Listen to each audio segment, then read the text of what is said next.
Oke, kita akan lanjut di sesi yang kedua. Sesi yang kedua ini kita akan bicara tentang finalitas Yesus Kristus. Dan pembicaranya adalah Bapak Pendeta Dr. Robson Samosir. Silahkan, kita sambut Bapak Pendeta Dr. Robson Samosir. Nah, Bapak Ibu Saudara, di sesi yang kedua ini bicara tentang finalitas Yesus Kristus. Ini memang kita secara spesifik akan berbicara tentang Kristen progresif dalam pengertian yang hari ini sedang berkembang. Kalau tadi mungkin Bu Rita di ujung daripada tadi pembahasan menyampaikan progresif dalam konteks yang positif, ya. Yesus Kristus itu juga progresif, tetapi progresif dalam konteks yang positif. Amin. Karena mesti mengubah zamannya pada waktu itu, ahli-ahli Taurat dan orang-orang Farisi, ya. Tetapi hari ini kita juga berhadapan dengan progresivitas, tetapi dalam konteks yang berbeda. Ya, kita memandang progresivitas ini sepertinya menjadi sesuatu yang mengarah kepada hal-hal yang negatif. Dalam artian kekristenan secara sejarah kekristenan dan dasar-dasar yang diletakkan oleh para rasul dan bapak-bapak gereja sampai dengan kita di hari ini. Nah, salah satu topik yang penting sekali dan menjadi akar atau jantung kekristenan kita adalah finalitas Yesus Kristus ini di sesi yang kedua ini. Maka kita akan membicarakan hal ini, apakah memang apa yang selama ini dikemas dalam sebuah kemasan yang baru yang dinamakan dengan Kristen progresif itu, apakah ternyata sebenarnya bukanlah sesuatu yang baru. Ternyata adalah sesuatu yang sangat sudah lama sekali, yang dulu kita kenal dengan Kristen liberal atau liberalisme. Nah, maka kita akan membahasnya ini bersama dengan Bapak Pendeta Dr. Robson Samosir. Beliau ini sangat luar biasa, usia sebelum 30 sudah menjadi doktor, dan hari ini sudah 30 sekian, dan menjadi seorang apologet Kristen di Indonesia yang masih berusia sangat muda. Baik, silakan Pak Pendeta Robson. Puji nama Tuhan, shalom Bapak Ibu. Sekali lagi shalom. Masih semangat? Puji nama Tuhan, haleluya. Horas! Maju-maju. Banyak alat kita ternyata ya. Enggak mainnya jauh juga ternyata. Haleluya, puji nama Tuhan. Tadi kita sudah mendengarkan banyak hal tentang bibliologi dan pemaparan materi yang sangat luar biasa dari Ibu Dr. Rita Wahyu. Dan kali ini saya akan memaparkan tentang finalitas Yesus Kristus.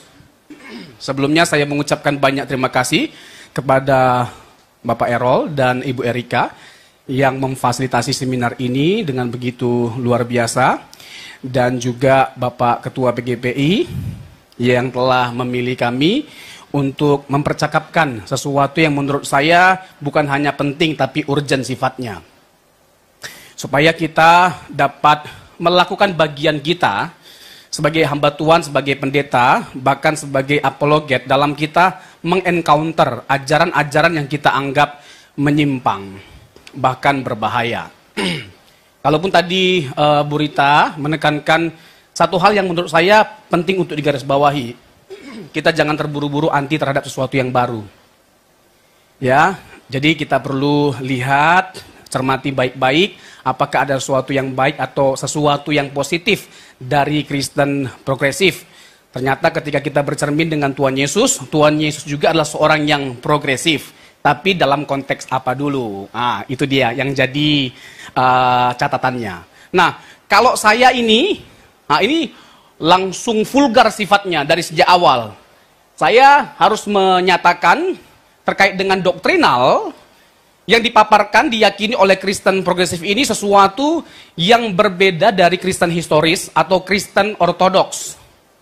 Apa yang kita sudah yakini dari sejak awal sampai sekarang, itu ditolak oleh Kristen progresif. Misalnya, Kristen progresif menyangkali dosa asali. Kita percaya nggak dosa asal? Original sin. Kita percaya, itu disangkali oleh Kristen progresif. Mereka menyangkal Yesus sebagai satu-satunya jalan. Mereka menyangkali bahwa Yesus mati untuk menebus dosa.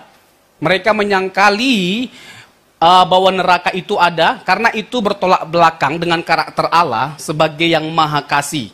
Nggak kebayang bagi mereka kalau Allah yang maha kasih itu menghukum kita selama-lamanya. Pertanyaannya, apakah kita percaya neraka itu ada? Apakah itu bertolak belakang dengan karakter Allah sebagai kasih?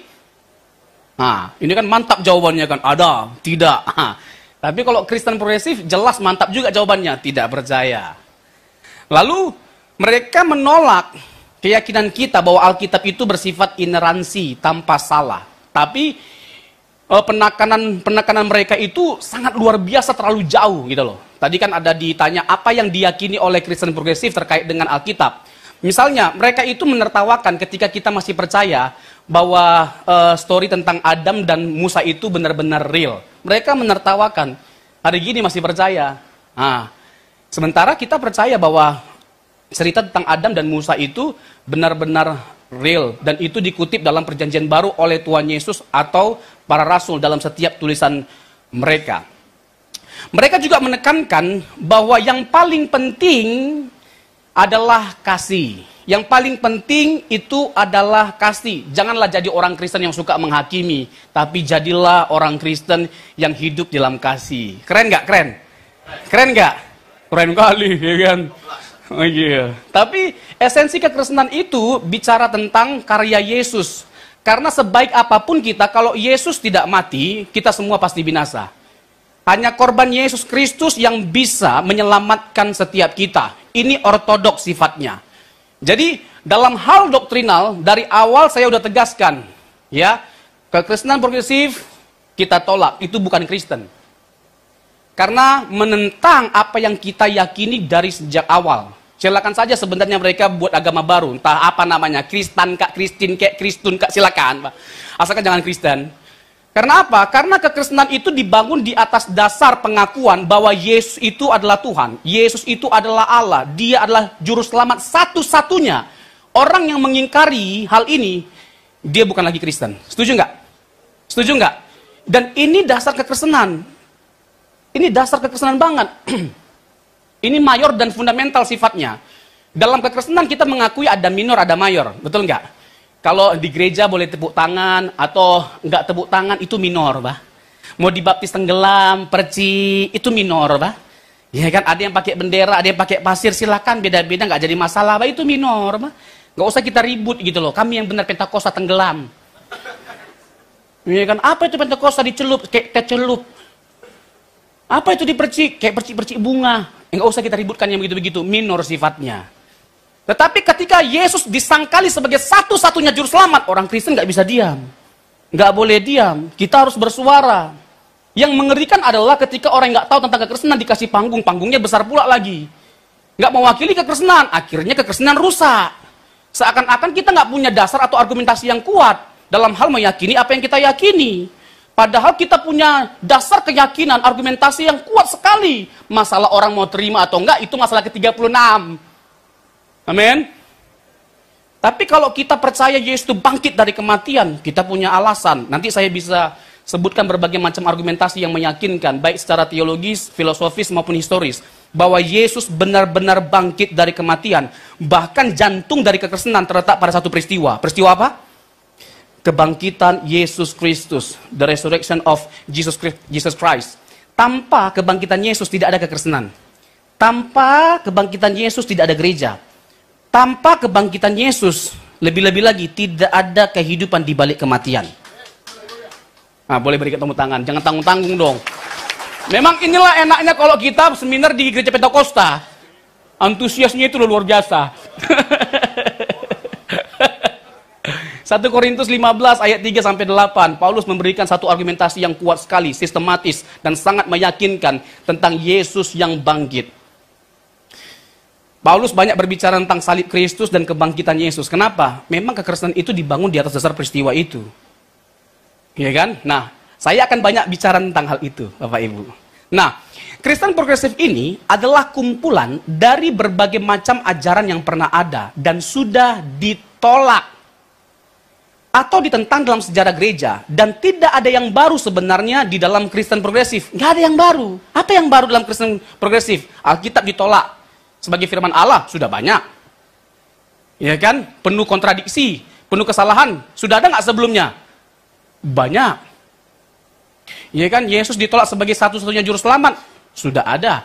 Jadi memang tidak ada yang baru dalam Kristen progresif. Gerakan ini bertujuan untuk menyusupi gereja Injili dari dalam. Gerakan ini memberi teologi lama dengan wajah dan nama yang baru. Dan sangat bersemangat untuk membarui gereja menurut dogma posmo. Nah, kental sekali ya, Kristen progresif ini diwarnai oleh spirit posmo dan liberalisme.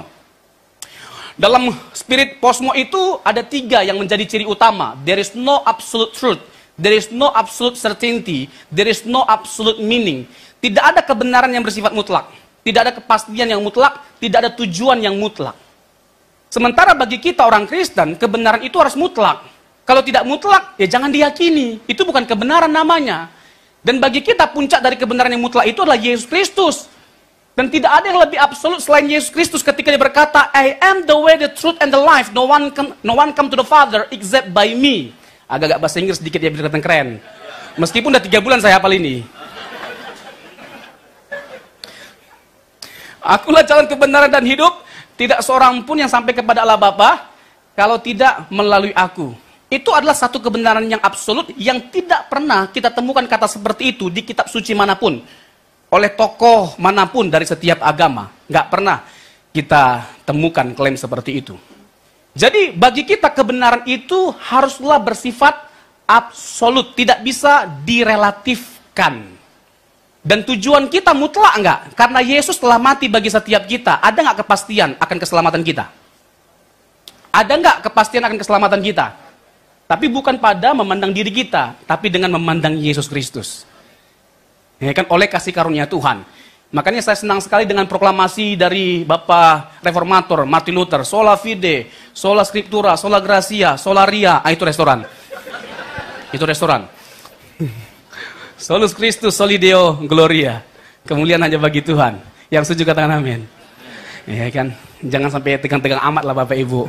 Meskipun di seminar. Maklum pembicaranya masih muda.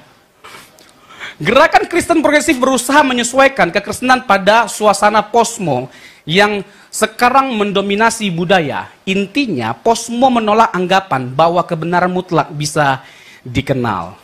Mereka ini sangat digandrungi sekali sama anak-anak muda secara khusus. Makanya hati-hati sekali.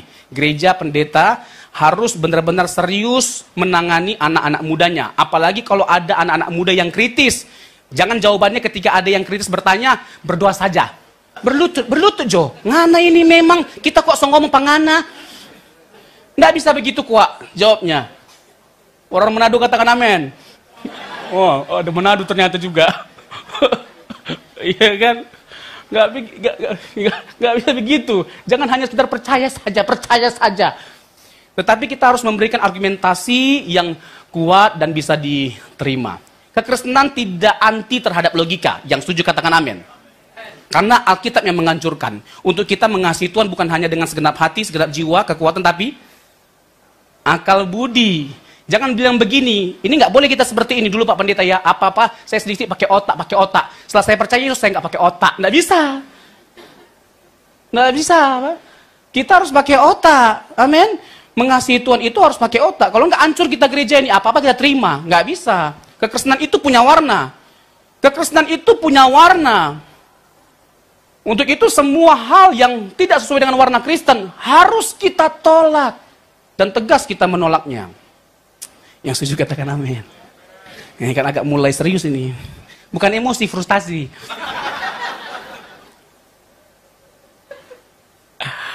Aduh. Iya kan?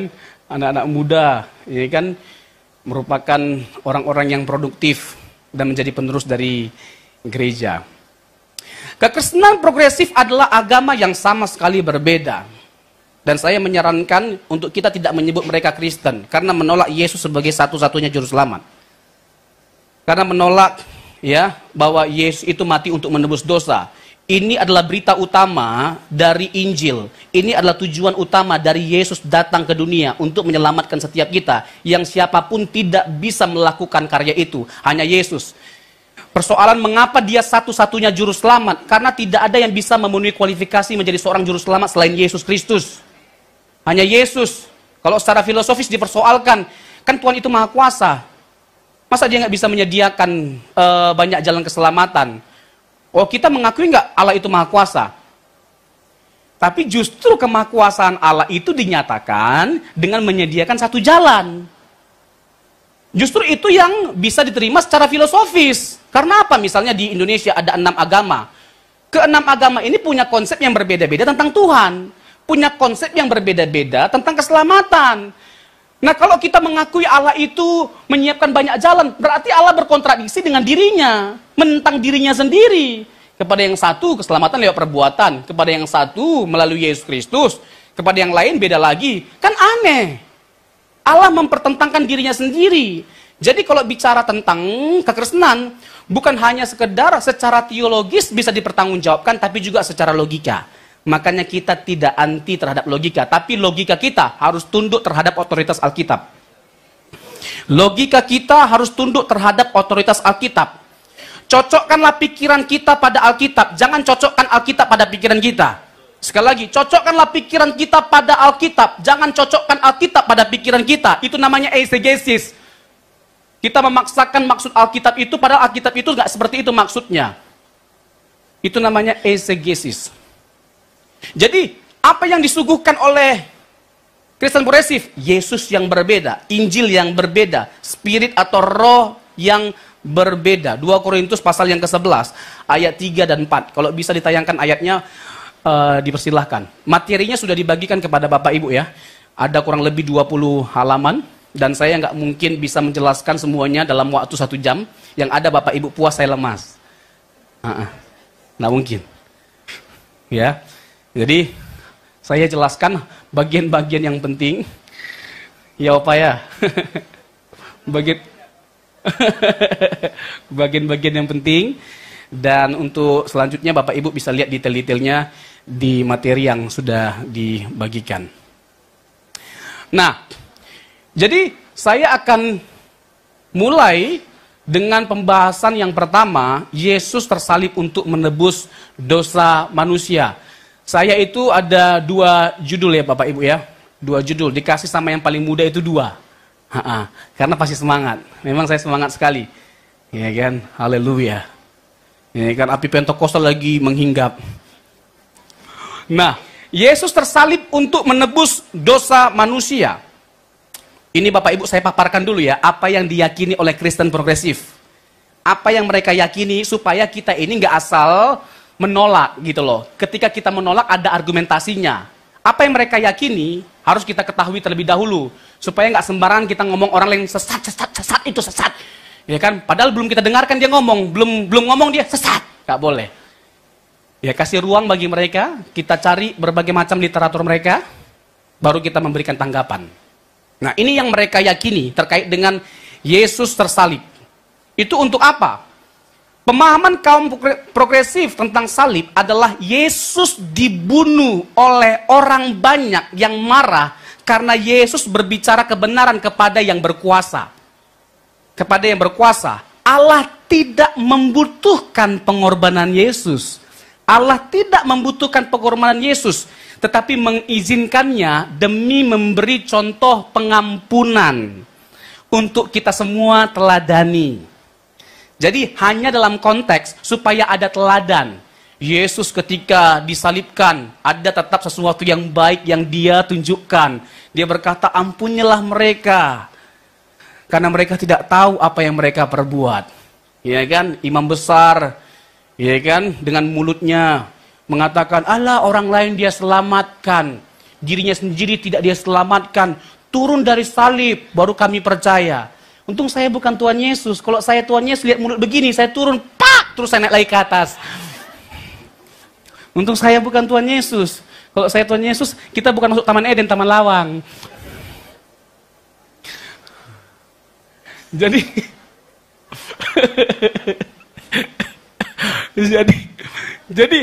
Bapak Ibu, jelas ini bertentangan dengan apa yang kita sudah yakini dan dibagikan dalam sejarah gereja. Allah tidak membunuh Yesus. Budaya dan peradaban manusia yang melakukannya. Allah tidak menuntut kematian Yesus, kita yang melakukannya. Nah, ini ditegaskan oleh salah satu penganut atau pengajar dari Kristen progresif, namanya Brian Zahnd. Memang nama Brian ini lagi sensitif-sensitifnya memang. Belakangan ini apalagi, kalau di Indonesia ada Brian Siwarta. Nah, ya, karena dialah, makanya jadi ramai Kristen progresif. Ya kan, seorang YouTubernya sebenarnya. Tapi dapat panggung untuk menjelaskan tentang kekristenan. Apa nggak selesai kita? Ya kan? Nah, ini yang saya bilang. Ya kan, orang yang kredibel, orang yang kompatibel, kayak Bu Rita Wahyu, nggak dipanggil, ya kan, harusnya dipanggil dong, yang bisa gitu loh menjelaskan tentang kekristenan secara historis, ya kan, seperti Pak Juanda dan dosen-dosen yang lainnya hadir di sini, Pak Daniel tadi kan, Rabi, nggak boleh sebut nama, kok Rabi, harus jelas, iya. Tolong agak lembut ya Pak Rabi ya. Apalagi sama anak muda. Biar aman saya pulang. Soalnya orang jauh Jakarta. Aduh, Brian Zahnd. Satu hal yang hampir semua pemikir utama progresif Kristen sepakat adalah Yesus tidak mati untuk membayar hutang dosa kita. Dia disalibkan oleh orang banyak yang marah karena mengatakan kebenaran kepada para penguasa. Dan kasih dan pengampunan dia terhadap mereka yang membunuh dia adalah contoh yang harus kita semua teladani. Jadi jelas sekali hal ini seperti yang saya tekankan bertolak belakang dengan banyak teks di Alkitab. Nanti saya akan beberkan berbagai macam data yang disaksikan oleh Alkitab tentang Yesus Kristus mati untuk menebus dosa kita.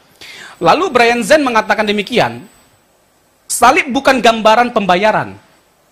Salib adalah gambaran pengampunan. Salib bukanlah tempat Allah menghukum anaknya untuk melampiaskan kemarahannya. Salib adalah tempat Allah menyelamatkan dunia melalui kasih yang berkorban. Pengorbanan Yesus harus dilakukan untuk meyakinkan kita untuk berhenti mempersembahkan korban-korban berikutnya yang tidak bisa meyakinkan Allah untuk pengampunan. Jadi berhenti untuk percaya bahwa kita selamat karena Yesus yang mati untuk kita. Itu bahasa sederhananya.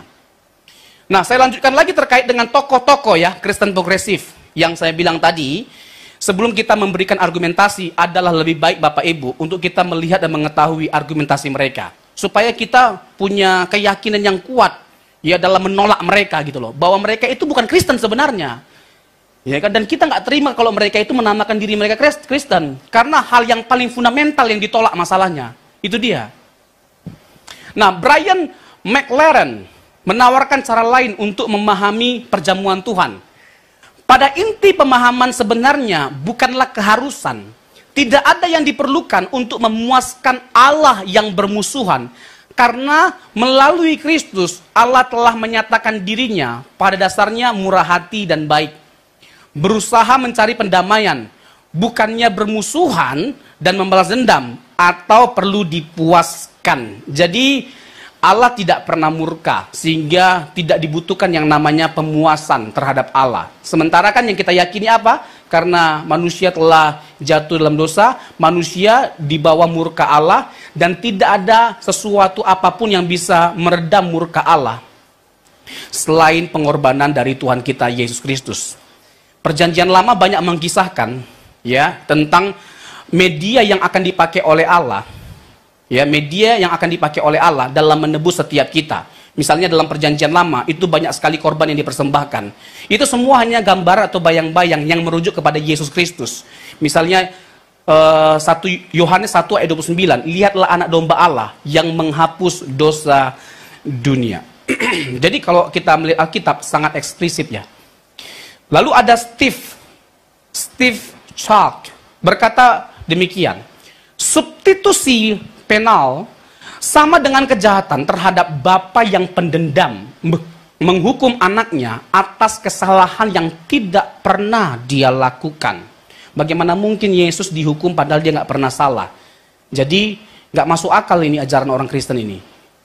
Meski gambaran yang mengerikan ini akan mengejutkan sebagian orang, tetapi ini hanyalah pemikiran pra-Kristen yang terang-terangan kejam di balik suatu teologi.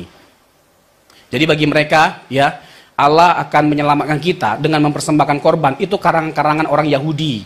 Itu karang-karangan teolog seperti Calvin, terus Anselmus, dan yang lain-lainnya. Mereka menyebutnya seperti itu. Lalu yang terakhir, tokoh yang terakhir, ada Rob Bell. Bukan Robson ya, Rob Bell. Ya. Allah tidak menetapkan sistem korban, manusia yang melakukannya. Sistem korban berkembang ketika manusia mengembangkan berbagai ritual untuk membantu mereka mengatasi rasa bersalah dan rasa takut. Bell mengklaim orang-orang Kristen awal melangkah lebih jauh ketika mereka memilih untuk menafsirkan kematian Yesus melalui kacamata sistem korban itu. Percaya bahwa kedamaian yang manusia rindukan bersama Allah selama ribuan tahun pada dasarnya adalah suatu kenyataan. Sekali lagi saya ulang kalimat ini ya. Sistem korban berkembang ketika manusia mengembangkan berbagai macam ritual untuk membantu mereka mengatasi rasa bersalah dan rasa takut. Ya, jadi karena kita takut, ya kita bersalah, lalu supaya Allah itu bermurah hati, lalu kita sogoklah dengan yang namanya persembahan. Nah itu mereka anggap sesuatu yang nonsens, nggak masuk akal, dan itu jelas-jelas salah. Nah pertanyaannya, benarkah demikian? Mari kita jawab.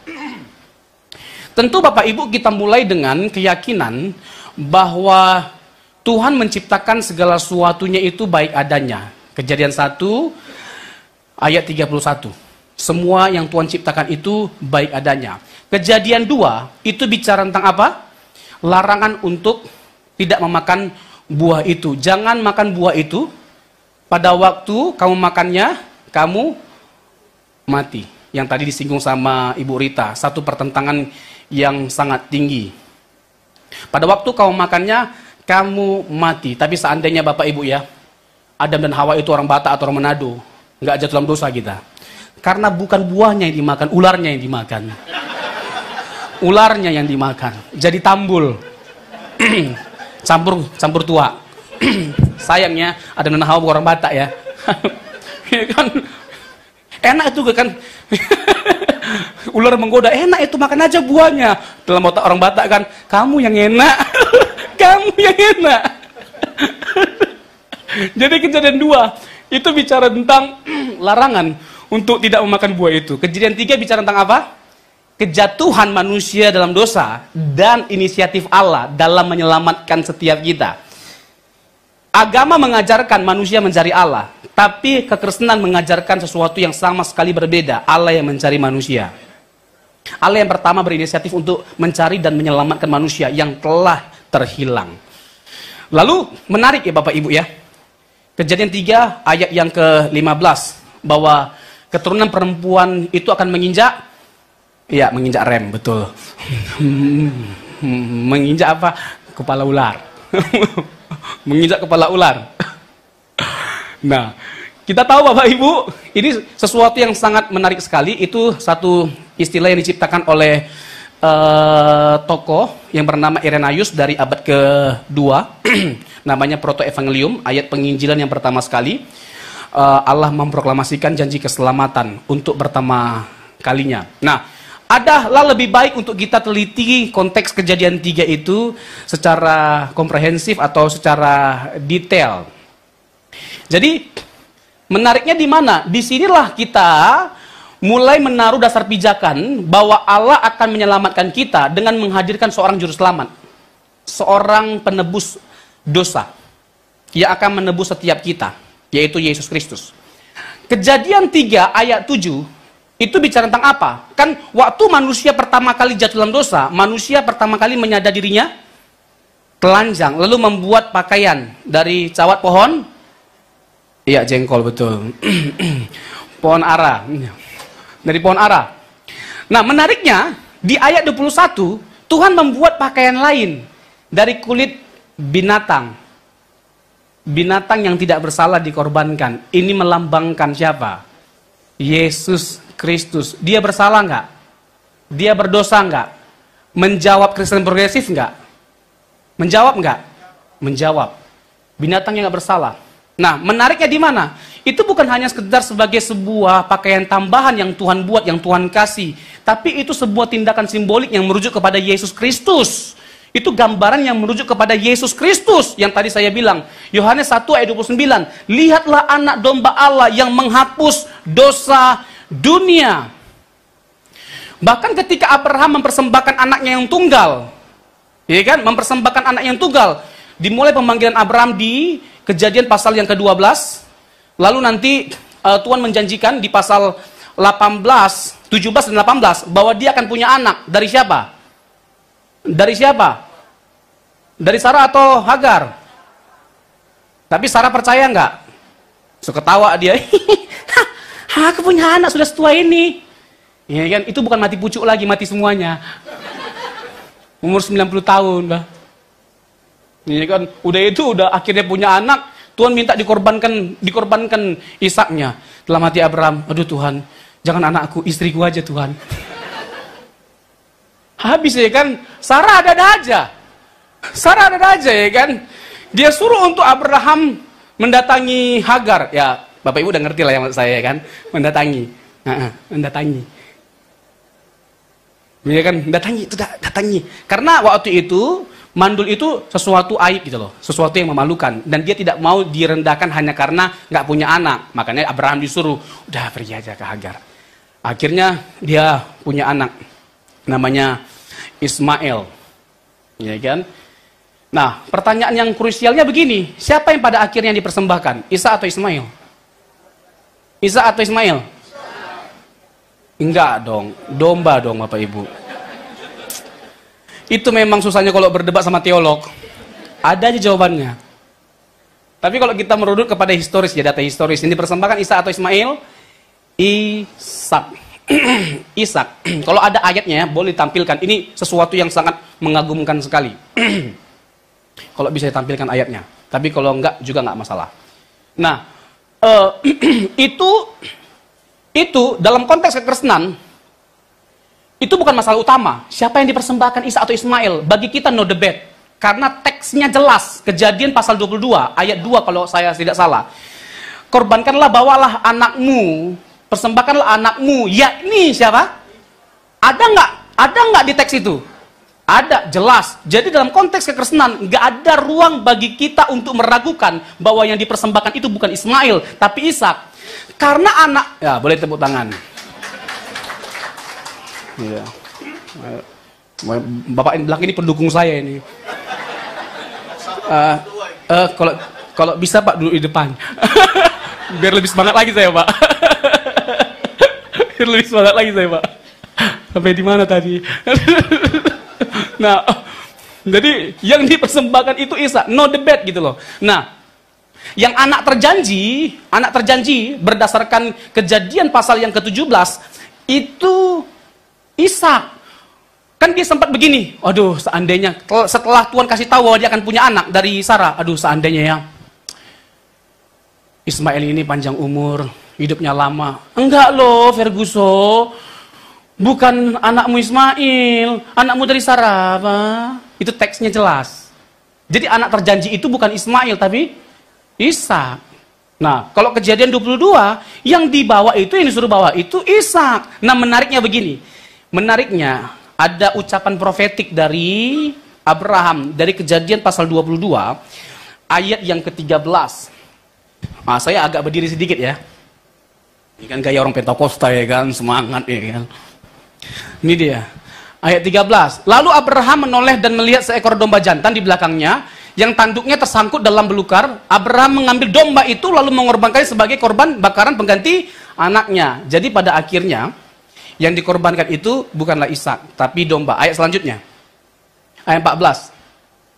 Dan Abraham menamai tempat itu Tuhan menyediakan. Sebab itu sampai sekarang dikatakan orang di atas gunung Tuhan akan disediakan. Ini kalimat profetik yang pada akhirnya terjadi pada diri Yesus. God himself will provide the sacrifice. Tuhan sendiri yang pada akhirnya menyediakan korban. Nah, kenapa saya bilang tadi, kalau dalam konteks kekristenan, poin utamanya bukan siapa yang dipersembahkan, tapi ini adalah sebuah tindakan yang merujuk kepada Yesus Kristus yang akan dikorbankan oleh Allah untuk menyelamatkan setiap kita dari dosa. Jadi dalam konteks perjanjian lama, sudah banyak sekali gambaran yang diberikan oleh Allah terkait dengan Yesus Kristus yang akan hadir sebagai penyelamat, penolong, sebagai penebus dosa dari setiap kita. Ada banyak sekali ya, Bilangan pasal 21, nanti dikisahkan dalam Yohanes pasal 3, ayat 13 sampai 16, bagaimana Musa meninggikan ular tembaga, dan ini dipakai oleh Yohanes sebagai sesuatu yang merujuk kepada Yesus Kristus. Dalam konteks PL, dalam bilangan 21, orang dipagut ular mati. Lalu ditinggikanlah ular tembaga supaya setiap orang yang memandangnya itu tidak mati. Begitu juga dengan Yesus Kristus. Apa Yohanes 3:16? Karena begitu besar kasih Allah akan dunia ini, sehingga ia mengaruniakan anaknya yang tunggal, agar setiap orang yang percaya tidak binasa, melainkan beroleh hidup yang kekal. Itu keyakinan kita yang nggak boleh berubah. Itu kebenaran yang bersifat hakiki, fundamental. Ya, zaman boleh berubah, zaman boleh berkembang, tapi tidak bisa kemajuan zaman menjadi alasan untuk menolak kebenaran. Tidak bisa. Ya, kebenaran itu mutlak untuk di sepanjang zaman. Itu kebenaran. Ya, apalagi tadi kita udah makin mantap ya kan. Ternyata Alkitab kita itu tanpa salah dan tanpa kontradiksi. Autografnya. Ya, kalau salinan dari salinan itu bisa ada salah terjemahan. Ya, itu usual, itu biasa, nggak jadi masalah. Ya, nggak terganggulah iman kita. Apalagi para pakar kritik teks telah melakukan rekonstruksi terhadap teks 99%. Hanya ada 1% yang nggak direkonstruksi, Pak. Ngapain kita terganggu? Dan itu nggak mengganggu iman kita. Misalnya ya, contoh, 1 Yohanes 5 ayat 7 boleh. 1 Yohanes 5 ayat 7. Ini kan ayat favorit Muslim kan? Coba 1 Yohanes 5 ayat 7. Ya, ini bagian-bagian yang masih dipertentangkan, dipersoalkan terkait dengan 1% itu gitu loh.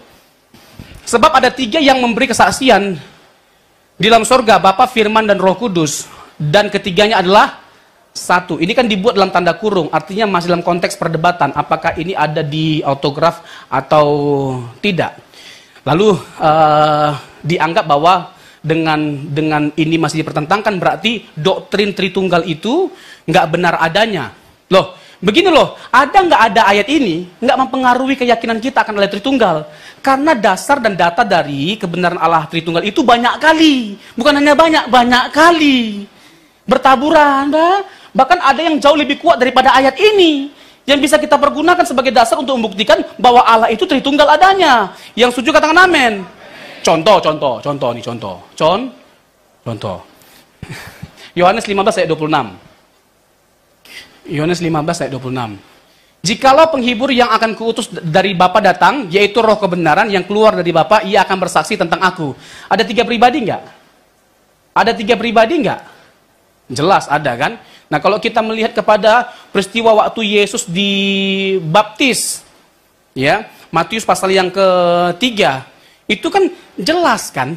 Kita bisa melihat kehadiran dari ketritunggalan Allah itu. Ada Bapa yang berkata-kata, inilah anak yang kukasihi, kepadanya lah aku berkenan. Ada Yesus yang dibaptis, ada Roh Kudus yang turun dalam rupa merpati. Dalam waktu yang sama, ada 3 pribadi yang berbeda yang muncul secara bersama-samaan di tempat yang sama. Jadi ini merupakan analogi yang tepat ya untuk kita menjelaskan Allah itu Tritunggal adanya, sekaligus menolak modalisme, Jesus only, ya, oneness Pentakostal, ya. Jadi Bapak Ibu, ini menurut para pakar, nanti bisa diteguhkan sama pakar-pakar yang ada di sini, ya. Ada 3 yang mencirikan kekristenan sebagai Kristen. Yang pertama, Allah itu Tritunggal, Yesus satu-satunya juru selamat, Alkitab itu adalah firman Allah. Nah, kita nggak boleh nggak mengakui hal ini. Ya, yang pertama apa? Yang pertama, Allah itu Tritunggal, Yesus satu-satunya juru selamat, dan Alkitab adalah firman Allah. Jadi ketika kita menentang ketiga hal ini, sekali lagi ya, kita bukan Kristen. Ya, harus tegas kita mengatakan hal itu. Ya. Pokoknya mau ada sahabat kita, gitu loh, mau sahabat kita dekat kali, kayak saya sama Pak Ede kan dekat sekali nih. Tapi kalau beliau beda dengan hal ini, saya harus mengatakan beliau itu telah sesat pemikirannya. Meskipun saya harus tetap mengasihi beliau. Iya kan? Apalagi wajah seperti orang bule. Iya. Mirip Wapres yang kemarin itu loh. Rambutnya. Cawapres, capres. Kok Wapres ya, capres? Iya kan? Begini Bapak Ibu. Ini mungkin apa ya, kalau orang-orang yang jago ngomong itu ya, motivator-motivator yang ketika jadi pendeta, jago dia mengemas kesesatannya itu. Yang paling penting itu adalah kasih. Bagaimana kita merangkul sesama kita. Ya kan? Untuk apa kita jago berdoktrin, menguasai semua dari ujung ke ujung, tapi nggak ada kasih. Nggak begitu juga Bambang.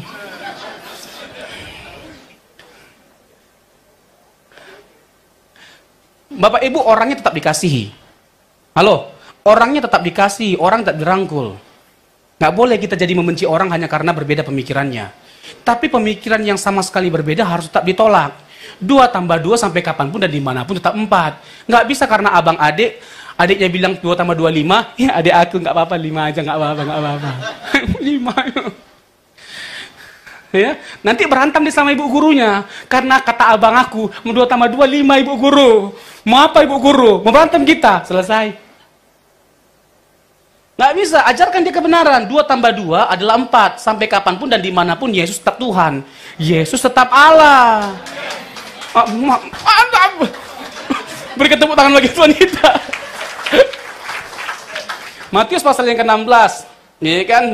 Kekristenan itu dibangun di atas dasar pengakuan Petrus bahwa Yesus itu adalah anak Allah, Mesias, the Son of the Living God. Yesus bertanya, menurut orang siapakah aku? Ada yang bilang Yeremia, ada yang bilang Musa, ada yang bilang Yohanes Pembaptis, atau salah satu di antara para nabi. Masuk lebih dekat lagi, menurut kamu siapakah aku? Apa kata Petrus? You are the Messiah, the Son of the Living God. Kamu adalah Mesias, anak Allah yang hidup. Nah, orang sering salah memahami konteks ini. Yang paling penting, ya, apalagi kalau pembicaranya jago motivasi-motivasi, yang paling penting itu adalah pandangan personal. Bukan pandangan personal, tapi pandangan yang benar. Konteks ini sedang mendorong kita untuk memiliki pandangan yang benar. Karena kalau pandangan personal, setiap orang beda-beda pandangannya, Pak. Dan untuk bisa memandang Yesus dengan benar, kita butuh anugerah Bapa. Apa kata Yesus kepada Petrus? Berbahagialah engkau Petrus, karena bukan manusia yang mengatakannya, tapi Bapakku yang di surga. Jadi tetap kita harus bergantung sama Bapa, bergantung pada anugerah Roh Kudus, bukan kecerdasan kita. Kita terbatas. Andalkan Tuhan di atas segala-galanya. Meskipun kita pakar sepakar-pakarnya, tetap Roh Kudus yang lebih pakar daripada kita. Berikan tepuk tangan bagi Tuhan kita. Soal ini seminar Pentakosta, jadi memang harus ada Pentakostanya.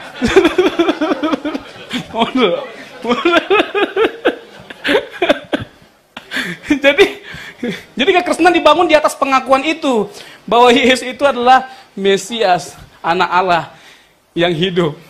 Ya kan, apalagi kalau kita merujuk kepada Yohanes kan, jelas sekali nanti banyak sekali ayat-ayat dalam Injil Yohanes yang saya akan paparkan.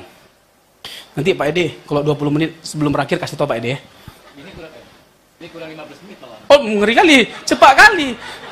Bisa tambah lagi nggak waktunya? Coba Yohanes 20 ayat 30 dan 31. Berarti ini udah nggak usah lagi lihat ini lagi. Yohanes 20 ayat 30 dan 31. Memang masih banyak tanda lain yang dibuat Yesus di depan mata murid-muridnya yang tidak tercatat dalam kitab ini. Next. Tetapi semua yang tercantum di sini telah dicatat. Supaya kamu percaya bahwa Yesuslah Mesias, anak Allah, dan supaya kamu oleh imanmu memperoleh hidup dalam namanya. Jelas sekali, ini adalah pengakuan yang fundamental, yang nggak bisa dibantah. Mengakui diri Kristen harus mengakui hal ini. Amin? Iya. Jadi, Bapak Ibu, kita setuju bahwa Alkitab memberikan dasar yang kuat sekali atas keyakinan kita bahwa Yesus benar-benar mati untuk menebus dosa kita. Coba 1 Korintus 15 ayat 3 dan 4. 1 Korintus 15 ayat 3 dan 4. Ya, sebentar ya Bapak Ibu ya.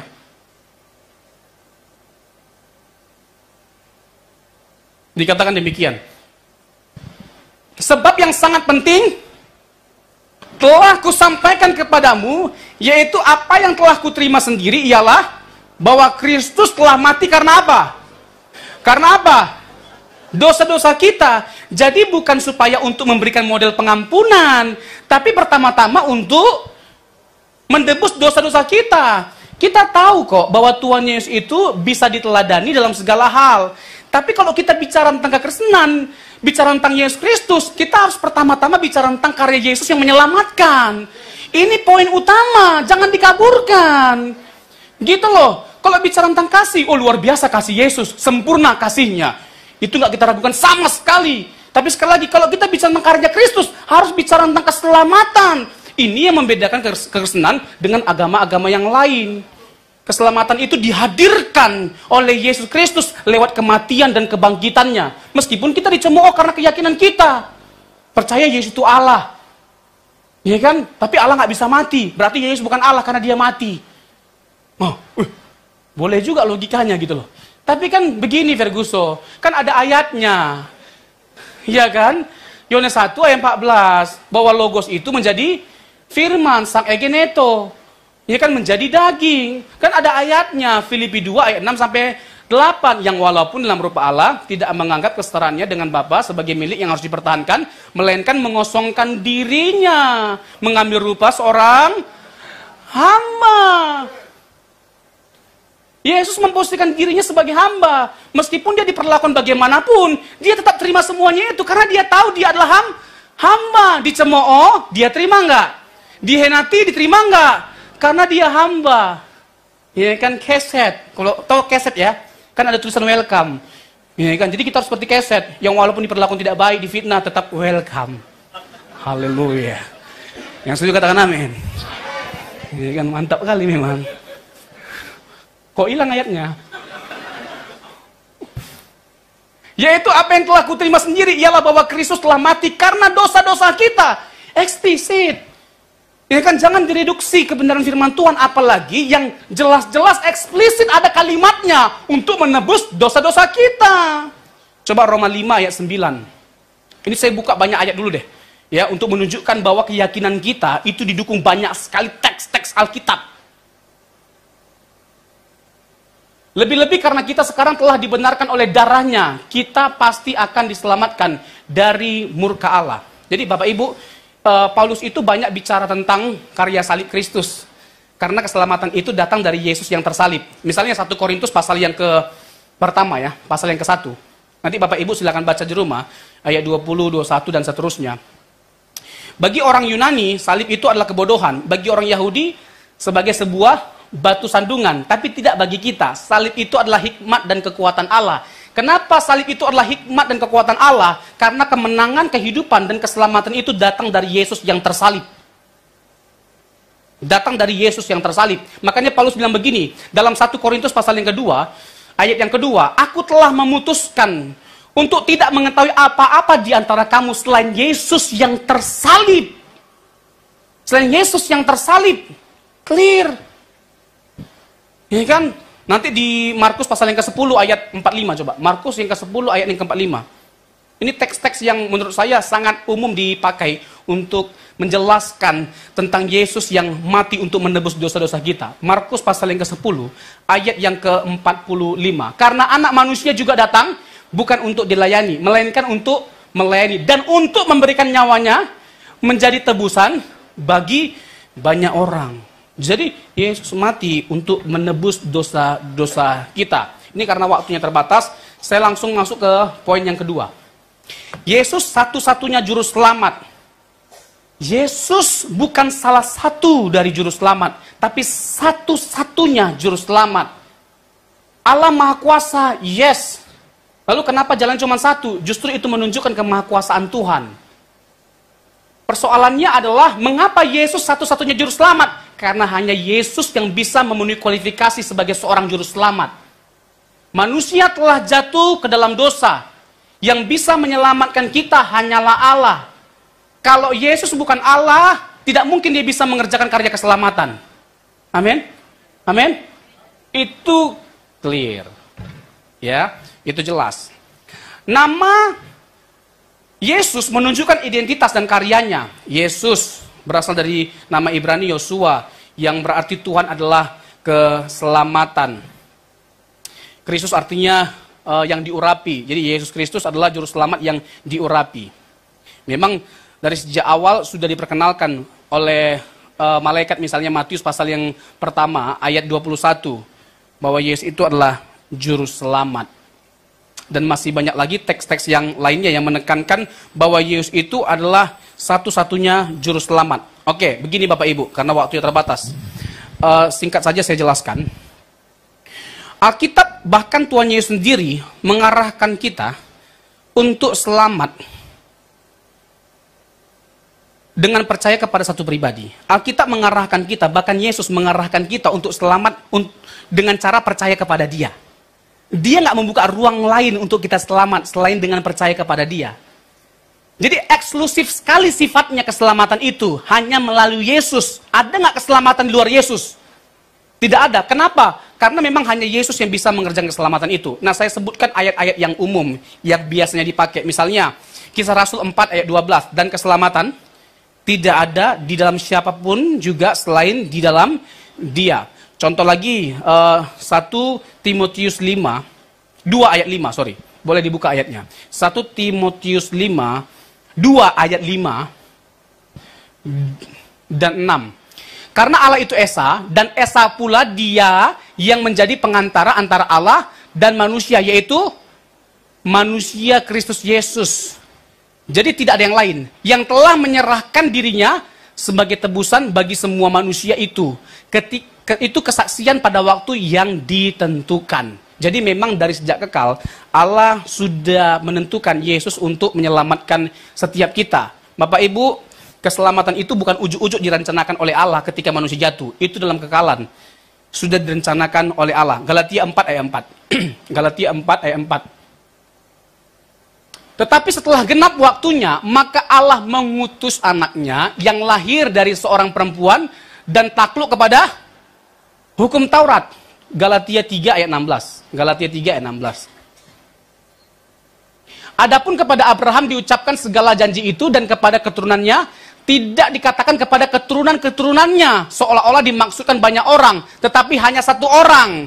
Dan kepada keturunanmu, yaitu siapa? Kristus. Jelas nggak Alkitab berkata bahwa keselamatan itu hanya melalui Yesus? Hanya Yesus yang bisa menyelamatkan. Jelas. Lalu bagaimana dengan Yesus sendiri? Contoh, Yohanes 14 ayat 6 ya, kita semua sudah tahu ya. Akulah jalan kebenaran dan hidup, tidak seorang pun yang sampai kepada Allah Bapa kalau tidak melalui aku. Ada yang menarik ya, ketika Yesus memperkenalkan dirinya sebagai jalan kebenaran dan hidup. Yesus itu jalan. Dia bukan hanya sekedar penunjuk jalan, tapi dialah jalan itu. Dialah jalan itu. Untuk sampai kepada Bapa hanya melalui Yesus. Hanya pribadi yang dari surga yang bisa membawa kita ke surga. Sekali lagi, hanya pribadi yang dari surga yang bisa membawa kita ke surga. Dan Allah memperkenalkan Yesus sebagai satu-satunya jalan untuk sampai ke surga. Terus Yesus itu disebut sebagai apa? Kebenaran. Kita tahu bahwa Yesus itu selain nabi, dia juga adalah rabi. Yang menandai dia rabi itu apa? Dia punya murid. Dia pasti sekolah. Yang ketiga, dia mengajarkan Taurat. Itu adalah karakteristik dari seorang rabi. Dia punya pengikut. Itu karakteristik dari seorang rabi. Tapi dia bukan hanya nabi biasa, tapi dia bukan hanya rabi biasa atau rasul biasa atau raja biasa. Dia adalah Allah itu sendiri. Misalnya Bapak Ibu nanti bisa baca ya. Matius 5 sampai pasal 7 ya. 5, 6, 7. Itu kan tentang apa? Khotbah Yesus di bukit. Tadi udah disinggung sama Bu Rita sedikit terkait dengan progresivitas dari Tuhan Yesus. Saya setuju sekali. Tapi begini, kalau kita menyoroti Matius 5 sampai 7 terkait dengan khotbah Yesus di bukit, tahu nggak yang paling esensial yang ditekankan dalam konteks itu apa? Yang paling esensial, Yesus sedang menegaskan bahwa Dia adalah Allah. Beda Yesus dengan para rabi. Bedanya di mana? Rabi, para nabi, ahli Taurat biasanya begini, menjelaskan sesuatu dengan merujuk kepada pendahulu-pendahulunya. Dia bilang begini, ada 13 kali. Kamu mendengar, tapi aku berkata. Kamu mendengar, tapi aku berkata. Nggak pernah ada nabi yang seperti ini. Nggak pernah ada rabi yang seperti ini. Kalau dia tidak Tuhan, dia nggak punya otoritas untuk memberikan makna ulang dari sebuah Taurat. Makna yang sesungguhnya dari sebuah Taurat. Hanya Allah yang bisa memberikan satu hukum kepada umatnya. Musa menerima hukum di mana? Di Gunung Sinai. Yesus memberikan hukum di mana? Memberikan hukum yang progresif sifatnya. Di bukit. Jadi Yesus sedang mengidentifikasi dirinya sebagai Yahweh yang telah memberikan hukum kepada Musa pada waktu itu, dan sekarang dia memberikan satu progresivitas dalam hukum itu kepada para muridnya pada waktu itu. Jadi dia sedang menekankan superioritasnya sebagai Allah. Selanjutnya, Yohanes 8 ayat 24. Yohanes 8 ayat 24. Ada berapa menit lagi Pak Ede? 5 menit. Oh 5 menit, puji Tuhan, lumayan lah kan. Karena itu tadi aku berkata kepadamu bahwa kamu akan mati dalam dosamu, sebab jikalau kamu tidak percaya, bawa apa? Bawa apa? Ego eimi. Ego eimi ini adalah sebuah pernyataan ilahi yang para pakar juga hubungkan dengan Keluaran pasal yang ketiga ayat yang ke-14. Ehye asher ehye. Pernyataan Allah terhadap Musa ketika Musa tanya siapa namamu. Ehye asher ehye. Dari kata ehye lahir nama Yahweh. Nah, ego eimi ini disejajarkan dengan kalimat Yahweh itu dalam Keluaran 3 ayat 14. Ego eimi. Dan kita tahu ada pernyataan ego eimi dalam Injil Yohanes sebanyak 8 kali. 7 kali. Ya kan? Yang semuanya ada predikatnya, yang 7 itu ya. Akulah jalan kebenaran hidup, akulah kebangkitan dan hidup, akulah terang dunia, akulah gembala yang baik, akulah pintu, akulah roti, ya kan? Ya kan? Akulah roti, ya kan? Nggak ada akulah rage, nggak ada. Nah, itu lain lagi, itu makanan Manado. Nah, ya kan? Nah, ini menarik Bapak Ibu. Nah, begini. Menariknya di mana? Sebab jikalau kamu tidak percaya bahwa akulah dia, kamu akan mati dalam dosamu. Bapak Ibu, penting bagi kita untuk menekankan kealahan Yesus. Kalau kita bicara tentang finalitas Kristus, kalau kita bicara tentang Yesus yang hadir sebagai penebus dosa, satu-satunya juru selamat, hal itu hanya dimungkinkan kalau dia Allah, betul nggak? Kalau Yesus bukan Allah, lalu kita menolak dia, kita nggak perlu binasa, betul nggak? Itu logikanya. Kalau dia bukan Allah, lalu kita menolak dia, kita nggak perlu binasa. Tapi karena dia Allah lah, kalau kita menolak dia, kita pasti binasa. Ini kalimatnya sendiri. Akulah dia, ego eimi. Jelas, clear. Nah, saya mau buktikan beberapa ayat yang sangat eksplisit dalam Injil Yohanes secara khusus. Para pakar setuju bahwa Injil Yohanes itu menekankan high Kristologi, kristologi dari atas. Makanya dimulai dari Yohanes 1 ayat 1. Pada mulanya adalah firman, firman itu bersama-sama dengan Allah, dan firman itu adalah Allah, high Kristologi, Kristus dari atas, menekankan bahwa Yesus itu adalah Allah, dia adalah pencipta, dia adalah penopang alam semesta, dan seterusnya. Nah, yang mau saya tekankan itu Yohanes 8 ayat 58. Nanti 56, 57, 58. Kata Yesus kepada mereka, aku berkata kepadamu, sesungguhnya sebelum Abraham jadi, aku telah ada. Kata yang dipakai itu bukan past, tapi present. Ego eimi, artinya aku ada. Artinya tidak ada masa, tidak ada waktu di mana Yesus tidak ada. Karena dia kekal. Nah, orang Yahudi kan mau menjadi marah kan? Mau bunuh Yesus kan? Karena kalimat Yesus ini kan? Nah, dia 56 coba, 57. Maka kata orang Yahudi, umurmu belum sampai 50 tahun, Mbak. Dan engkau telah melihat Abraham. Nggak make sense. Jaraknya Yesus dengan Abraham berapa tahun? 2000 tahun. Kok bisa nih orang, aduh, susah dong anak gua ini. Aduh siapa ngana begitu? Artinya boleh dilihat di bawah ini. Kita nggak mungkin paham kalimat Tuhan Yesus ini, betul nggak? Kalau kita nggak percaya praeksistensi Tuhan Yesus. Jadi kalau orang menolak praeksistensi Tuhan Yesus sampai kapanpun nggak paham ayat ini. Yesus itu udah eksis sebelum dia jadi manusia, dan dia bahkan kekal. Amin? Iya dong, nggak mungkin dia mengeksekusi karya keselamatan kalau dia bukan Allah. Itu logikanya. Nah, sekarang saya jawab begini. Pertanyaannya begini, kapan Abraham melihat Yesus? Coba ayat 56. Abraham bapamu bersuka cita bahwa ia akan melihat hariku. Dan ia telah melihatnya dan ia bersuka cita. Nah pertanyaannya, kapan Abraham lihat? Itu masalahnya. Kejadian pasal 18 di Tarbantin. Ada 3 orang yang menampakkan diri. 2 diantaranya malaikat, 1 adalah penampakan Teofani, penampakan Allah dalam konteks perjanjian lama. Ada banyak penampakan Yesus dalam perjanjian lama. Kepada Musa waktu di semak belukar yang menyala-nyala. Ya kan, lalu penampakan malaikat berapa kali kepada Gideon, kepada Hagar, dan masih banyak tokoh-tokoh yang lainnya. Jadi banyak sekali penampakan Allah dalam perjanjian lama. Nah kepada Abraham kapan? Di Kejadian 18 di Tarbantin. Itulah Abraham melihat Yesus dan ia bersuka cita. Dia bersuka cita karena waktu itu dia melihat Yesus. Kejadian 19 ayat 24. Ayat 24. Mudah-mudahan benar ayatnya, insya Allah. Kemudian Tuhan menurunkan hujan belerang dan api atas Sodom dan Gomora. Berasal dari Tuhan dari langit. Biar tetap tayang ayatnya. Kejadian 18 itu kan ada 2 peristiwa. Yang pertama, kasih tahu bahwa Abraham akan punya anak. Yang kedua, akan menjungkir balikkan Sodom dan Gomora. Karena apa? Karena ada dosa yang sangat mengganggu sekali dari Sodom dan Gomora. Sodom itu dari kata Sodom. Nah, kelihatan kan masyarakat pada waktu itu ingin menggauli yang 2 orang itu karena pasti ganteng itu, makanya mereka pengen cicipi, ya kan, emang makanan dicicipi, kami nggak mau 2 anakmu, kami mau yang 2 laki-laki itu, makanya dari waktu itu sudah ada yang begini-begini. Jangan heran.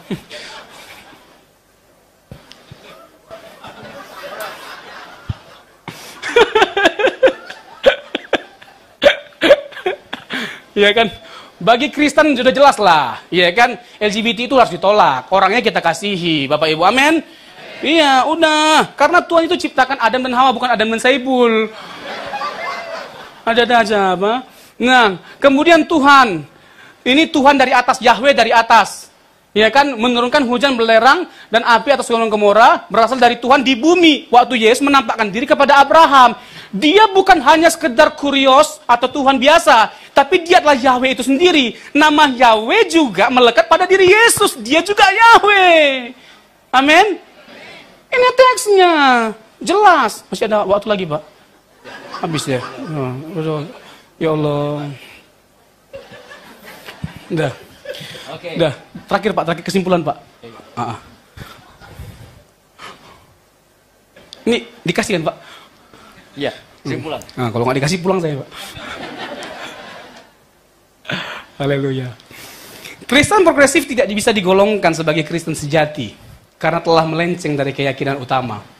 Yesus adalah satu-satunya juru selamat. Alkitab adalah firman Allah dan Allah itu Tritunggal adanya. Ini adalah keyakinan yang sangat fundamental dalam kekristenan. Keyakinan kita Allah itu Tritunggal bukan dibangun pada satu ayat, satu konteks, satu kitab, tapi seluruh teks, seluruh konteks, seluruh kitab. Makanya kita bukan hanya sedang membangun teologi dengan sola scriptura, tapi tota scriptura. How to build the doctrine. Bagaimana kita membangun teologi atau doktrin dengan melihat keseluruhan dari Alkitab, keseluruhan kitab dari Kejadian sampai Wahyu. Hasilnya Allah itu Tritunggal. Allah itu Tritunggal. Yesus itu Allah. Alkitab adalah firman Allah. Setiap orang yang mengaku dirinya Kristen tidak boleh mengabaikan atau menyangkali kebenaran itu. Ketiga doktrin itu bukan hanya bersifat teologis, tetapi historis, diwariskan dari turun-temurun. Jadi gereja yang baik, teolog yang baik harus melihat sejarah, sehingga nggak bisa dengan mudahnya menyalahkan bapak-bapak gereja atau konsili-konsili gereja. Amin, amin. Iya dong. Iya kan? Yang pertama Yesus Kristus, Alkitab. Yang kedua para rasul. Yang ketiga bapak-bapak rasuli. Yang keempat bapak-bapak gereja. Lalu gereja sepanjang zaman. Harus diperhatikan semuanya ini dalam kita membangun doktrin. Nggak bisa ujuk-ujuk ini baru. Tadi Bu Rita bilang nggak ada yang baru di bawah kolong langit ini. Udah jelas itu. Amin. Ini baru, nggak pernah ada sebelumnya. Udah ada itu. Ini kan harus tegas kita mengatakan.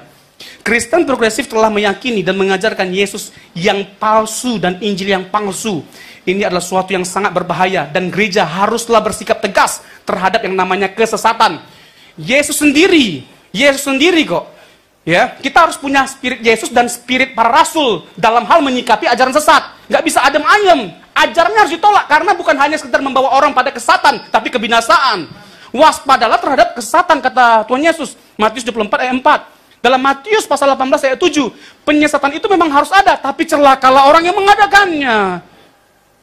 Lalu Galatia 1 ayat 6 sampai 10.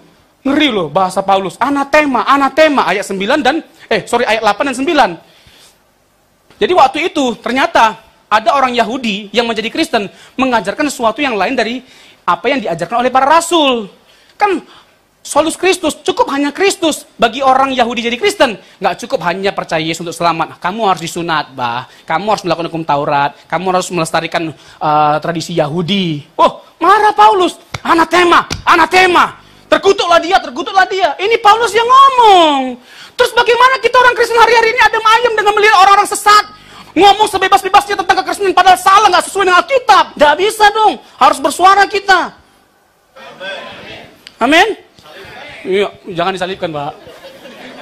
Cukup hanya Yesus disalibkan, Pak. Tapi kalau nggak bertobat juga dia, salibkan dia. Terakhir, Pak. Ini terakhir. Dia aja yang disalibkan.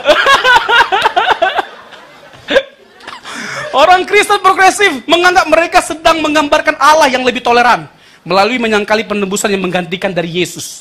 Tetapi sebenarnya mereka sedang menggambarkan Allah yang tidak berdaya dan bergantung pada manusia pada akhirnya. Yang tidak berkuasa untuk menghentikan kejahatan. Allah seperti ini tidaklah baik. Allah seperti ini bukanlah Allah dalam Alkitab. Tuhan Yesus memberkati.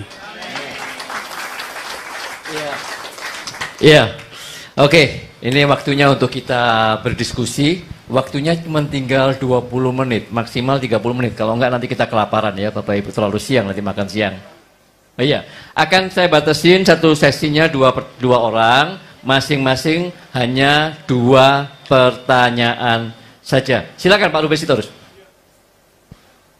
Ya.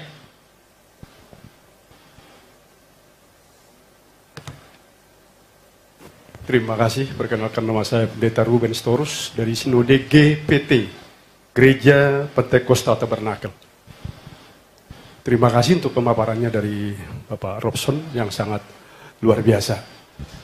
Pertanyaan saya, tadi yang sudah disinggung barusan, ketika ada orang dari Judea datang ke Antioquia, bahwa mereka mengajarkan untuk keselamatan itu harus pakai disunat.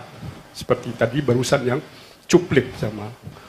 Tapi Paulus dan Barnabas menentang itu habis-habisan. Dan itulah yang terjadi di Kisah Rasul pasal 15, terjadilah sidang yang pertama dari para rasul.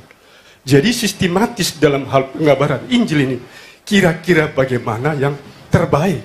Karena saya juga pernah menyampaikan Injil kepada yang non-Kristen.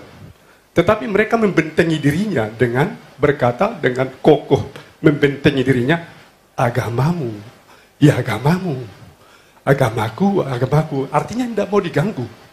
Jadi kebekuan ini maksudnya pendapat yang baku dari mereka ini itu sulit untuk ditembus. Jadi sementara Paulus dan Barnabas itu harus dengan sistematis, bukan lagi dengan harus disunat, bukan lagi harus apalagi yang satunya harus tapi harus kamu menjauhkan diri dari makanan yang mati dicekek, atau juga dari darah dan juga dari percabulan. Jadi yang saya maksud sistematis penginjilan yang terbaik mendekati teman-teman kita. Karena tadi kan pemaparan dari Alkitabiah, tetapi untuk penjangkauan jiwa-jiwa ini yang kita butuhkan di hari-hari ini. Tolong mungkin punya pengalaman, karena saya terbentur dengan sikap mereka membentengi dirinya dengan agamamu, agamaku. Jangan ganggu aku, kira-kira begitu Pak.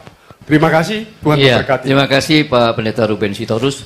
Bapak Ibu Saudara, saya cuma mengingatkan bahwa pertanyaan-pertanyaan kita, saya menghargai juga pertanyaannya Pak Ruben Sitorus, tapi itu terkait mengenai penginjilan atau misi. Tapi kita hari ini berbicara tentang yang namanya Kristen progresif. Mungkin kita bicara tentang pulang dari sini kita membawa bahwa Allah itu Tritunggal.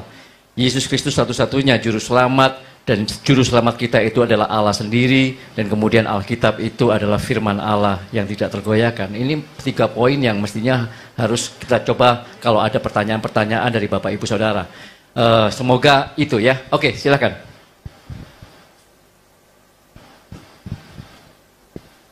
Saya langsung aja. pertanyaan. Pertama, di mana pada waktu itu saya pernah berdiskusi dengan salah satu mentor Kristen progresif. Itu mereka katakan begini, bahwa doa Bapa kami itu sudah tidak relevan lagi. Alasannya apa? Karena Yesus sudah ada di surga. Sudah bersama-sama dengan Bapa. Jadi tidak perlu doa Bapa kami ini disampaikan lagi di bumi sini. Yang kedua, ketika kita berdoa, kita jangan mengakhiri doa itu dengan nama Tuhan Yesus. Karena nanti Bapa kita di surga tersinggung, Bapaknya tersinggung. Nah, ini yang perlu kita petakan. Mereka mendiskualifikasi itu. Lantas saya sempat ngomong loh, di dalam Filipi 2 ayat 9 katakan, sampai 10, diberi nama di atas segala namanya. Dikon lagi. Dengan nama Yesus semua akan bertukar. Ya, karena teman saya yang datangkan salah satu mentor dari Kristen Progresif di Hotel Narita, kebetulan langsung kami bertatap mata secara face to face dengan beliau dan sempat berdiskusi panjang lebar. Akhirnya dengan singkat ceritanya saya bilang, ya udah Bapak punya pendirian, ya seperti itu saya tetap pegang sesuai dengan Alkitab yang ada ini. Tuhan Yesus memberkati. Itu. Yang Cuma dua aja. Yang pertama Pak Ruben Sitorus. Oke. Langsung jawab, Pak. Langsung jawab. Ya, silakan.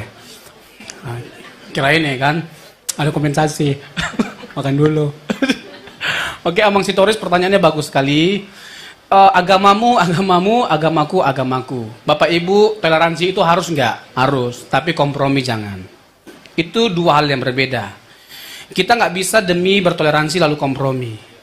Ya kan, di tengah-tengah orang yang percaya bahwa Yesus itu hanya nabi, supaya mereka nggak tersinggung, ya udah kita terima aja. Yesus nabi, nggak lebih dari itu. Itu kita kompromi terhadap apa yang kita yakini, nggak boleh.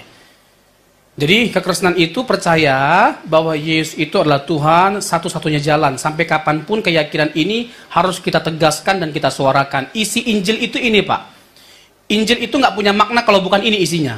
Sekali lagi ya, Injil nggak punya makna kalau bukan ini isinya. Makanya kekristenan itu jangan diwarnai dengan apa? Dengan moral baik, ya kan? Karena kalau bicara tentang hanya sekedar moral baik, banyak kok yang moralnya baik. Bahkan banyak orang di luar sana yang bahkan ateis bisa baik moralnya tanpa percaya Yesus. Jadi bangun kekristenan bukan dengan warna itu. Yesus Kristus adalah Tuhan satu-satunya yang bisa menyelamatkan, tidak ada yang lain. Penginjilan itu ini isinya, Pak. Kalau bukan ini nggak berkuasa penginjilan itu, Pak. Gitu, itu Pak ya. Oke. Terkait dengan, ini agak lucu memang pertanyaannya, ya kan? Ini harus dijawab dengan mantap nih soalnya pembela ini pendukung. Dan agak lebih panjang. Matius pasal yang ke-6 itu bukan doa Yesus. Itu doa yang diajarkan oleh Yesus kepada para muridnya. Waktu itu para murid ingin supaya Yesus mengajarkan mereka berdoa seperti Yohanes mengajarkan murid-muridnya berdoa. Doa Yesus itu Yohanes pasal 17. Itu doa Yesus. Yesus meminta kepada Bapa supaya Bapa menjadikan mereka satu sama seperti kau dan aku adalah satu. Itu doa Yesus. Yang kedua, nah ini yang saya bilang lucu tadi. Ya kan, jangan sebut nama Yesus, nanti tersinggung Bapa. Di mana? Kapan Bapa tersinggung? Siapa yang ngajarin? Nah, Yohanes pasal 16 ayat 15. Segala sesuatu yang Bapa punya adalah aku punya. Sebab itu aku berkata, ia akan memberitakan kepadamu apa yang diterimanya daripadaku. Segala yang Bapa punya, aku punya. Jadi, memang Tuhan Yesus itu adalah representatif yang sempurna dari Bapa. Kenapa hanya dia yang bisa memperkenalkan Allah Bapa dengan sempurna? Karena dia adalah Allah itu sendiri dan bersama-sama dengan Bapa dalam kekalan. Gak mungkin dia bisa menyingkapkan Bapa itu bagi setiap kita kalau dia tidak bersama dengan Bapa. Yohanes 1 ayat 18. Yang tidak ada seorang pun yang melihat Bapa, tetapi anak yang berada di pangkuan Bapa. Hanya dia yang bisa menyatakan Bapa bagi setiap kita. Lalu Yohanes pasal 16, Pak, ayat 24.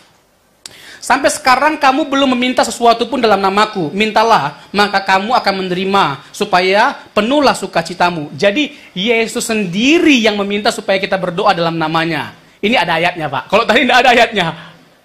Begitu, Pak ya. Oke, Pak. Mantap. Oke. Iya. Habis ini kita makan bareng, Pak ya. Berikutnya ada sesi yang pertanyaan yang kedua. Ada lagi mau mengangkat tangan untuk bertanya? Ya, kalau... Sudah jelas? Kalau sudah jelas berarti kita langsung makan. Oh. Wah, Rabi akhirnya nanya ini. Ini Rabi akhirnya nanya ini. Aduh. Saya boleh pulang nggak Bapak Ibu? Robson, apakah Pak Robson sudah bertemu dengan orang ini, Brian ini, lalu berbicara? Karena saya curiga juga, Brian ini jangan-jangan dia juga seorang teolog juga. Dan dia pernah mungkin belajar. Kalau tidak, mungkin dia tidak akan berteori seperti itu. Jadi ini penting sekali dalam seminar seperti ini. Kita juga harus tahu dulu, karena kalau pembicaraan tadi bicara soal kristologi, saya rasa kita semua di sini ini sudah yakin betul bahwa Kristus itu satu-satunya yang sang juru selamat dan tidak ada lagi yang lain. Itu sudah pasti gitu. Nah, yang saya pikir itu begini loh. Takutnya mereka ini belajar, tetapi justru dari kita-kita ini, para hamba Tuhan, yang berbicaranya itu berbeda satu sama lain dengan satu topik. Contoh, keselamatan. Bagi saya keselamatan itu kekal. Kekal. Pasti. Tapi mungkin bagi sebelahnya Bapak, itu yang namanya Pak Ede, mungkin dia bisa hilang itu keselamatan. Nah begitu, itu contoh. Ya toh? Lalu Kristus itu bisa berdosa kalau dia mau karena kemanusiaannya. Tapi kalau saya mengatakan Kristus tidak bisa berbuat dosa sedikit pun. Nah itulah muncullah progresif yang saya pahami soal progresif itu. Nah jadi maksud saya dengan itu semua pertanyaannya adalah bagaimana Bapak mengatasi Kristen progresif ini? Kalau memang dia itu seperti itu gitu loh. Karena yang saya pelajari itu sebetulnya itu karena kita-kita ini sendiri penyebabnya. Karena perbedaan-perbedaan yang muncul, sebab itu progresif. Masih ingat dengan Rocky Gerung? Masih ingat? Ya. Alkitab itu fiksi, itu diksinya. Rocky Gerung, iya Rocky Gerung toh. Tadi saya bilang apa tadi? Lah ya Rocky Gerung. Iya, yang suka gerung-gerung itu. Iya. Fiksi. Tapi kan belum tentu bahwa Rocky Gerung itu dia adalah sesat. Belum tentu. Karena kita tahu dulu akar kata dari fiksi itu sendiri. Setelah saya pelajari, saya ulangi itu videonya. Baru saya paham. Oh ini yang dimaksud dengan fiksi kitab suci itu. Oke, terima kasih. Tuhan berkati. Ya, memang kalau Rabi udah bertanya, siap-siap kita lapar. Oke Bapak Ibu ya, saya setuju sekali sih bahwa kita nggak bisa langsung memberikan reaksi kalau kita nggak tahu apa-apa atau belum menggali tentang sesuatu yang mau kita nilai. Makanya saya dari sejak awal udah menekankan perlu bagi kita untuk memahami apa yang mereka yakini. Saya gali literaturnya. Saya sebenarnya jujur, kalau Brian Siwarta nggak masuk hitungan sama saya. Dia tidak mewakili Kristen progresif karena dia sendiri pun nggak ngerti Kristen progresif. Dia YouTuber. Jangan beri wajah, jangan beri ruang sama Brian Siwarta. Kalau bicara bertemu, saya berteman dengan Siwarta tapi nggak dekat banget. Saya tahu gerejanya di mana dia melayani, tapi gereja itu sudah menonaktifkan dia. Saya tahu. Gitu loh. Nah, terkait dengan kalimat Brian Siwarta begini Bapak Ibu. Dia bilang begini di kesaksian dia. Bahwa di dalam dia sekolah katanya di Australia. Tapi saya nggak sebut nama sekolahnya. Sekolah teologianya. Dan memang sekolah teologi itu banyak nyeleneh orangnya. Ya saya nggak perlu sebutkan lah orang-orangnya. Karena cukup terkenal di Indonesia. Perlu. Siapa tahu orangnya ada di sini juga. Oh wah ini betul-betul kita salibkan dia.